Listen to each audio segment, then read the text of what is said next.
The Gates of Horn and Ivory, by Francis Rosenfeld. Chapter 8. Through a Veil, Darkly. Those blessed with the gift of prophecy form a small but very special community.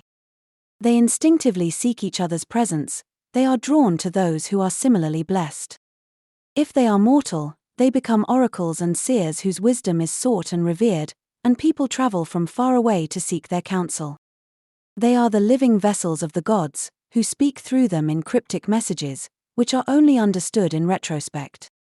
It's not that the gods were trying to make their teachings obscure, or that they even cared if they were. People can't form concepts about things that don't yet exist. Immortal prophets like Apollo, Phoebe, the Moirae, doled their wisdom onto the world below, speaking through their official oracles, like those of Delphi, or Cumae, who were famous and revered and to whom people dedicated temples and compounds, theaters, and springs. And then there were the quiet visionaries, who saw a lot but kept it to themselves, not wanting to put any more strain on the greater order of things than it was already under, and staying out of the affairs of the mortals, whose misinterpretations of godly wisdom were a constant source of disaster and false hope.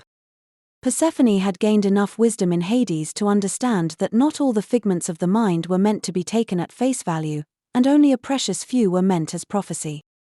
The denizens of the world beyond our sights weren't any more good or bad than the dwellers of the physical one. Their pranks and straight-out lies were just as self-serving, only in an unfamiliar context.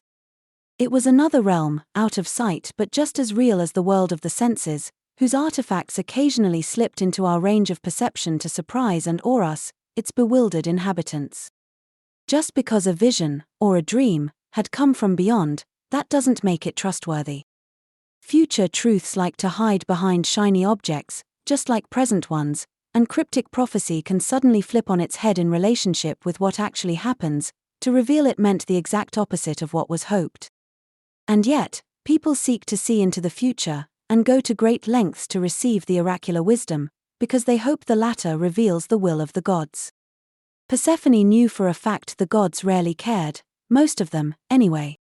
Between the guidance of her mentor, Hecate, and of her mother, she wasn't a stranger to having visions and speaking in tongues, even if she often second-guessed her visions, and those were the prophecies that always came true. Olympus had a twisted sense of humor about that. She had learned to tame the properties of herbs to assist her in her dreams and travels into the imaginary, and she often visited the bizarre realms outside of reality with no specific question in mind, just to enjoy their eerie beauty. They had mountains and streams, plants and animals, and their own people, and everything looked just like real life there, only to flip on her without warning, throwing strange details at her, details that didn't fit the picture and had no connection with the story, as if a higher wisdom was trying to pierce through the veil of the known, but didn't know how to relate to reason, so it spoke in weird images and sensations hard to describe. Persephone had turned to art in the hope of making some sense of this unfamiliar information, which was too arcane for words, and often a bit scary. The unknown can be a lot scarier than Tartarus, especially if you're the queen of and can command the latter. That was one of the first things Hecate had taught her, not to assume she knows what reality is truly like, because in this uncharted territory her privilege, her title, even her immortality, meant nothing. Only people who fake these travels outside of reality will insist they can control them. You don't control the world of dreams any more than you do the real one. It's a place you visit, where you go to see things that are as foreign to your own projections as other people's thoughts. You are a traveler, graciously afforded safe passage, as long as you don't flaunt the rules, an uninvolved observer, nothing more. You are there to learn what the outside of reality has created to tell you. Time moved differently in those visions, and more than once Persephone was awakened from her reverie to notice hours had passed in what she thought were mere minutes, or stranger still, she found herself thrown back into the past, before the time she had entered her vision. People use prophecy exclusively to divine what the future has in hold for them, but the real visions are not about that at all. They are windows into another world, whose rules we find very hard to understand, and only manage to do so after the fact. Hades approached her, careful not to disturb her vision, and only spoke when she felt his presence and turned around to face him, smiling. "Did you see anything interesting?" he asked, joking. "I suppose I won't know that for a while, Persephone replied. I see fragments, flashes of things, insignificant details. I get forebodings of doom and sudden reassurance, but I never see the full picture.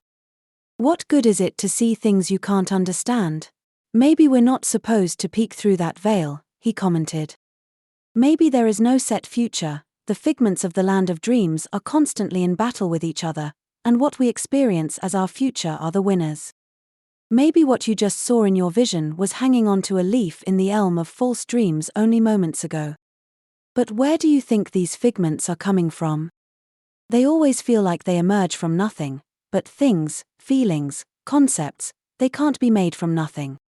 Their source must be elsewhere, in a place we can't see.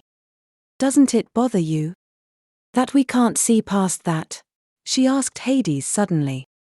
I mean, we're supposed to be omniscient and all-powerful.